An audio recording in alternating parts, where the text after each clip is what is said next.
A hook is a tool that creates curiosity. It works by presenting something unexpected, compelling, or relatable. In fiction, a hook can be a moment, a question, or a concept. It's about creating an investment. And once you get it, you're hooked like a fish in a net. I fuck with this shit. I want more. And for that reason, the first episode to any series is the most important one, as it sets a standard for how the series is gonna go. It's the show's way of introducing itself. It's gotta be absolutely breathtaking, or people will just dip and move on to something else. It tells you if the anime is gonna be goofy, dark, action-packed, or straight up weird. And today, I'm telling you about 3 of the best first episodes I've ever seen in fiction itself. So yeah, let us begin now, shall we? To your eternity, an orb, a wolf, and the nameless boy. That's all this episode is really about. A sentient orb that assumes the form of anything it touches. It touched the rock, it became one. As time passed, it took the form of moss. More time passed, an angel wolf appeared and passed away right next to it, allowing it to take the form of the wolf. Therefore, it gained consciousness. It's absorbing the qualities of things around it, but it still doesn't really know what it's doing or why. Didn't know how to walk? Yeah, it didn't take that long to learn. It experienced discomfort and pain, but it recovered like nothing's ever happened. The orb isn't just a passive observer, it's learning and becoming something much more. Then we are introduced to a boy, the wolf's original caretaker, a boy who's been left behind.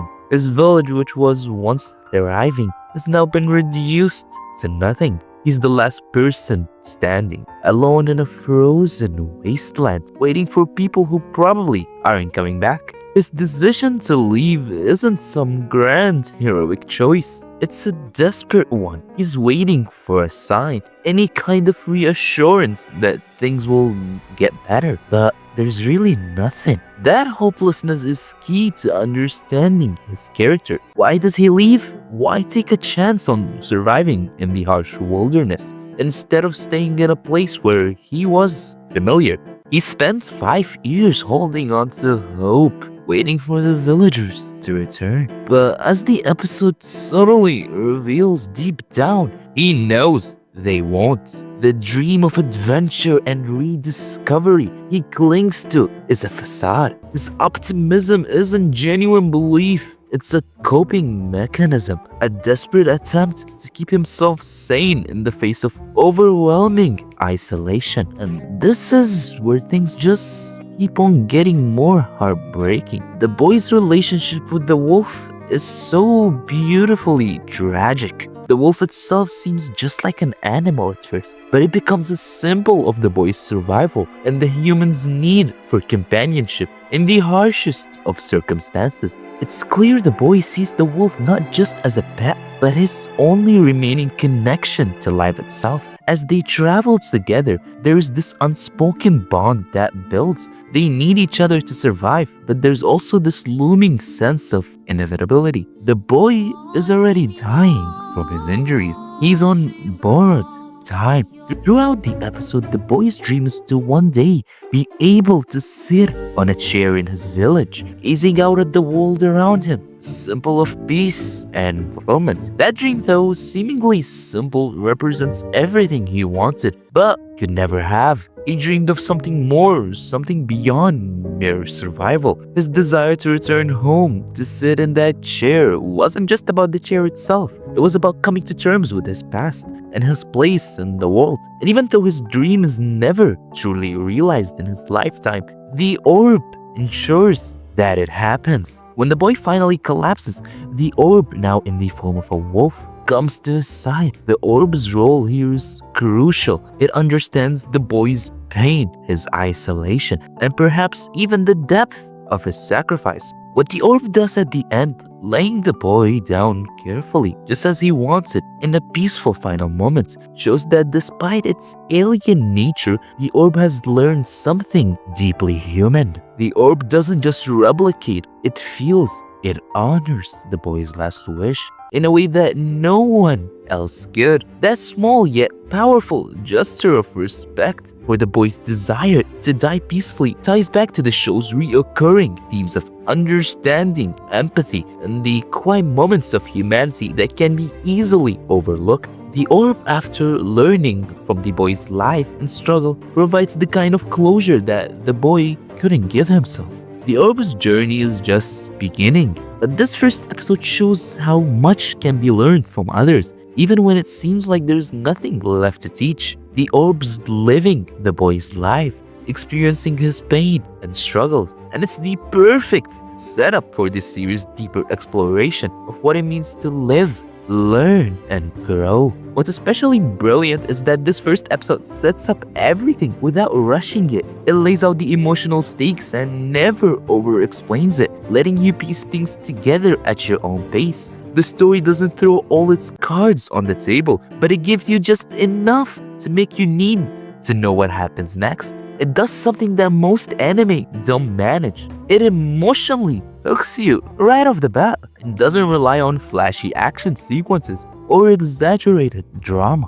Instead, it gives you an emotionally raw experience that feels real. By the time the credits roll, you're left thinking about the boy's life, the orb's journey, and what the future might exactly hold. The show asks you to reflect on what's truly important in life and death, and it does that in the most subtle yet impactful way possible. It's one of those rare episodes that gets everything right, from pacing to character development to the way it handles heavy themes, ensuring that this episode that is almost like a short movie will have a lasting impression on you. And that's what makes it so damn impressive. And with that, moving on to my second entry, Frieren Beyond Journey's End. It's not your usual heroic quest anime. This one starts at the end of the adventure, a world where the Demon King is defeated and the final saga is already over. But here's the thing,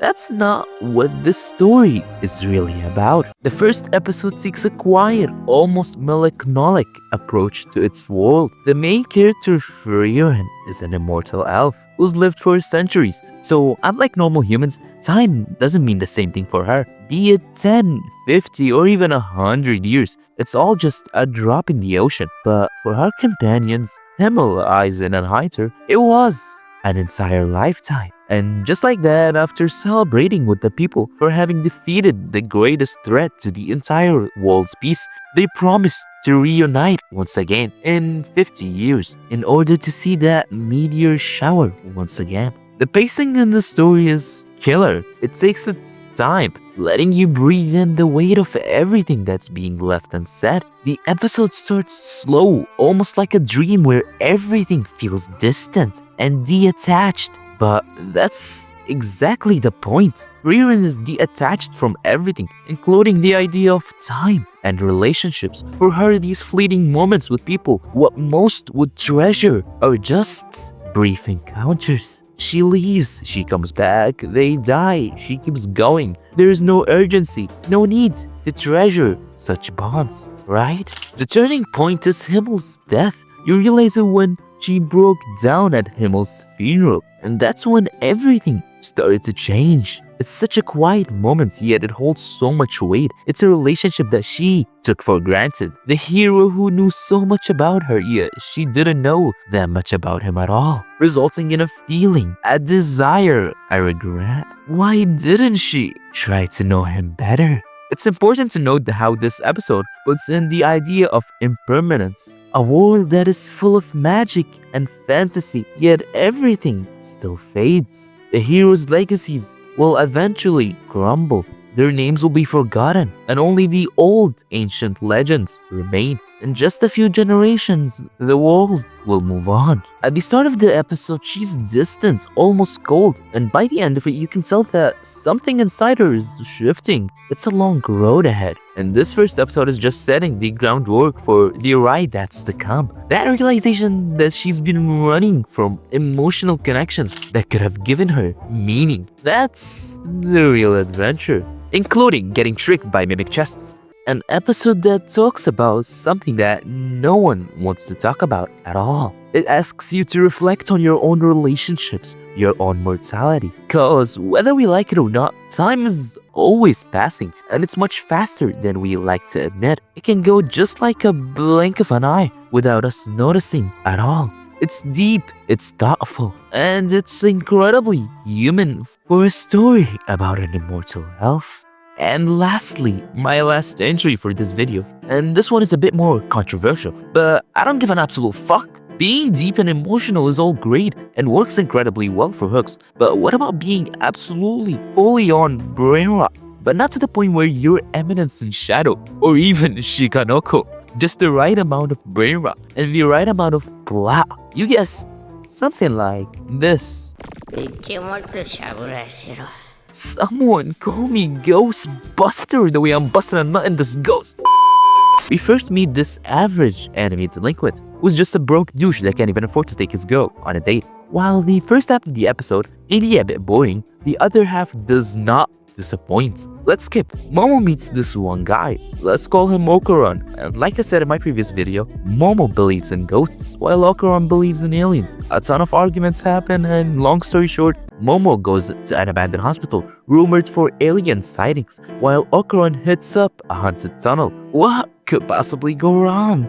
Momo is abducted by these nasty, slimy-looking aliens called the Ceroporians. And let me tell you, these aliens, they're not your friendly neighborhood type. What do they want? They have only one wish. That is to feel the grasp and touch of a woman. Something most of you all have never had. So you probably relate to them in that regard. A common ground of being maidenless. Meanwhile, Okuran is losing his family jewels. Like a ghost is literally trying to take his manhood. It's both hilarious and disturbing in the most brainrot way possible with crazy expressive art. You can feel the characters' fear and emotions. And after all that, somehow they end up surviving the Diddy party. And both came to a truce that both were indeed wrong. Aliens and ghosts are very real. An episode that is pure madness with a mix of horror, comedy, and action that is so tight. One minute you're laughing at how ridiculous the situations are, and the next you're low-key horrified. And the animation?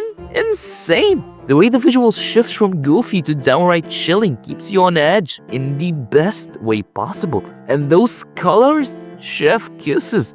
But what's most important about this whole episode is just Momo and Ken's chemistry. It's off the charts. Her confident, no bullshit attitude clashes perfectly with his shy, nerdy energy.